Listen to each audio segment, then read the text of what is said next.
Chapter 6. Accidents happen. Iggy screamed. His surroundings were dark. Courses of cold adrenaline flowed through his veins. He felt like he was falling and was going to crash into the earth at any moment now. Sure enough, he landed with a thud on a hard stone floor. He groaned, his vision blurry and head aching due to the adrenaline rush. He put his hand to his head and tried to make out his surroundings. "Ah, darn it!" an echoey voice said. "You're supposed to be on the battlefield!" Iggy suppressed a groan as it occurred to him that that voice was Abrax's. That meant the teleportation spell didn't work, just like he predicted. He rubbed his eyes, finally causing his vision to clear up. "Abrax!" he shouted as he stood up. "I told you that teleporting us was a bad idea!" Abrax didn't respond. He just stared at Iggy with a look of fright. Iggy? "I'm not finished!" Iggy stated. He crossed his arms. "You're lucky that your failed attempt at a spell didn't have serious consequences!" Abrax just pointed up at Iggy's hair. "I think you spoke too soon." Iggy directed his eyes upward. His hair stared back at him with slanted black slits for eyes and a mouthful of 1,000 fangs. He growled down at Iggy with a sadistic grin. Iggy's heart leapt into his throat. "What happened to my hair?" "Yeah, I've heard of bad hair days, but this is a monster hair day." Iggy looked around the common room, confusion grasping him. That voice sounded like Larry's, but he was nowhere to be seen. "Larry, where are you?" "Up here, Ixter." Iggy directed his attention up to the ceiling and gasped. "Lawrence, how did you get up there?" Larry just grinned as he floated in midair. "I don't know." He did a flip. "But this is pretty cool." "Yeah," Iggy heard a sardonic, gravelly tone say, "considering that you can't get your scaly butt down." Iggy turned and gasped. The person who had said that was Ludwig. Iggy stared at him with a feeling of disbelief. The others completely stared back at the green-haired scientist with a raised eyebrow. "Iggy, why are you staring at me?" Iggy pointed a shaking finger at his older brother. "Ludwig, you're...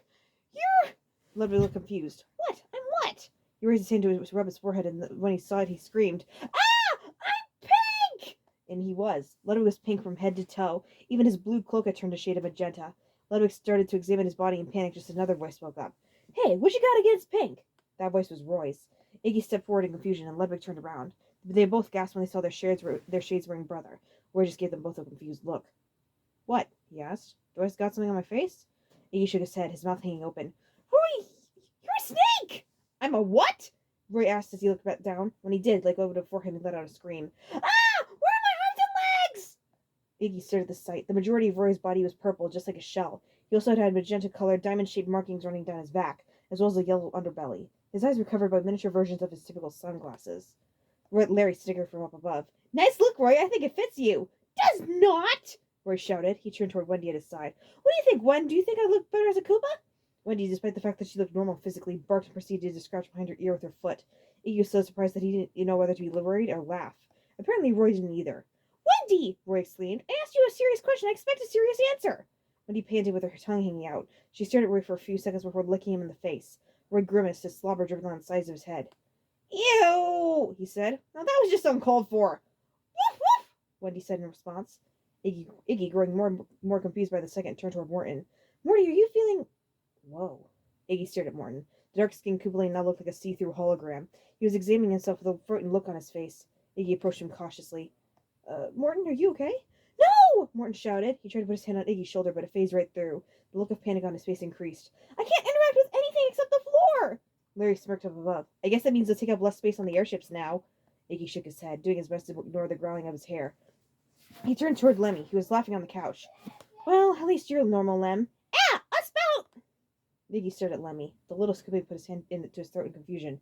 "Hey! Hats oing! Ludwig approached Lemmy with concern on his face. "Lemmy, are you all right?" he asked. Lemmy began hyperventilating. I Iggy's mind raced, trying to figure out what was wrong. He approached his older brother and leaned down in front of him on the couch. "Lemmy, repeat after me. My name is Lemmy." "I am Emmy!" Lemmy repeated with a look of panic. Iggy stood up as Ludwig looked worried. "What's wrong with him?" Ludwig asked. "I think the first letter of every word he says is removed," Iggy responded. "Emmy!" Lemmy shouted. "Emmy! Emmy!"